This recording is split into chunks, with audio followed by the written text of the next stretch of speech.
আসসালামু আলাইকুম। আজকের ভিডিওটা হতে যাচ্ছে আপনার মোবাইল ফোনে যখন একটি ফর্মে দিতে হয় বা প্লাস মারতে হয়, তাহলে আপনার মোবাইল ফোন দিয়েই খুব সহজে প্লাস মারিয়ে নিতে পারবেন বা কম্পিউটার প্রয়োজন হবে না। তাহলে আজকের ভিডিওটা শুরু করা যাক।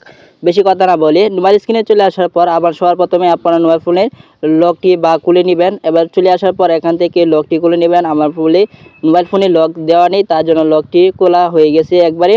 তার জন্য লকটি খুলে নেওয়ার পর এরকম চলে আসবে। চলে আসার পর এখান থেকে আপনার মোবাইল ফোনে সেটিং অপশনটি এখান থেকে খুঁজে নেবেন। এখান থেকে যেখানে আপনার সেটিং অপশনটি আছে সেখান থেকে আপনার সেটিং অপশনটি খুঁজে নিয়ে এখান থেকে টাচ করে দিলে এখান থেকে চলে আসবে। চলে আসার পর এখানে নিচে দেখবেন সিস্টেম লেখা আছে, আমি মোবাইল স্ক্রিনে দেখাচ্ছি যেটা, সেটা দেখে দিতে পারেন।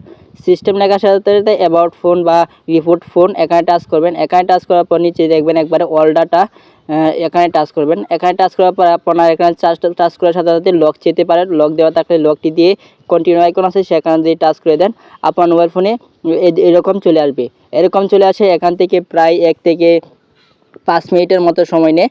আপনার মোবাইল কোয়ালিটি অনুযায়ী যতটুকু সময় নেয় ততটুকু সময় এখানে অপেক্ষা করে নেবেন। আপনার মোবাইল ফোন যদি 1 বছর পর রিচার্জ মারেন অথবা 2 বছর পরে, তাহলে 5 থেকে 10 মিনিটের মতো সময় নিতে পারে, বেশি সময় নেয় না। এরকম চলে আসার পর আবারও স্ক্রিন আলো আবারও চলে আসবে এরকমভাবে। এরকম চলে আসলে আবারও কিছুক্ষণ অপেক্ষা করে নেবেন। যত সময় নেয় ততটুকু সময় অপেক্ষা করে নেবেন। এখন প্রসেসিং হতে যাচ্ছে, এখান থেকে প্রসেসিং হতে থাক। এখান থেকে প্রসেসিং হতে থাকবে, কিছুক্ষণ লোডিং নেবে। অবশ্যই ভিডিওটা লেন্দি হলো, অবশ্যই শেষ পর্যন্ত দেখবেন, তাহলে খুব সহজে আপনার মোবাইল ফোন দিয়ে রিসেট মেরে দিতে পারবেন। অবশ্যই ইউটিউব চ্যানেলটি নতুন হলে ইউটিউব চ্যানেলটি সাবস্ক্রাইব, পাশে বেল আইকনটি অন করে দেবেন, তাহলে এই ধরনের ফ্লিক ভিডিও নিয়ে চলে আসবো আপনার মাঝে। তাহলে আজকে এরকমভাবেই চলে আসবে। চলে আসার পর এখান থেকে এরকম চলে আসবে। এরকম যে সবুজ আইকন স্টার্ট, এখানে টাচ করে দিবেন। এখানে টাচ করে দেওয়ার পর এখানে নিচে নেক্সট আইকন আছে সেখানে টাচ করে দিবেন। নেক্সট আইকনে টাচ করে দেওয়ার পর কিছুক্ষণ লোডিং নেবে। লোডিং নেওয়ার পর এখান থেকে সিম সিলেক্ট করে দিবেন, যে সিম দিয়ে আপনি করবেন। এখান থেকে 2 সিম সিলেক্ট করে দিলাম। 2 সিমে যখন ডাটা আছে 2 সিমে সিলেক্ট করে দিলাম। সিলেক্ট করে দেওয়ার পর এখানে ওয়াইফাই সিলেক্ট করতে পারেন, বেশি সময় নেই, স্কিপ করে দিলাম। আমি এখান থেকে স্কিপ করে দিলাম। স্কিপ করে দেওয়ার পর এখানে কিছুক্ষণ লোডিং নেবে। অবশ্যই ভিডিওটা লেন্দি হলো, দেখবেন।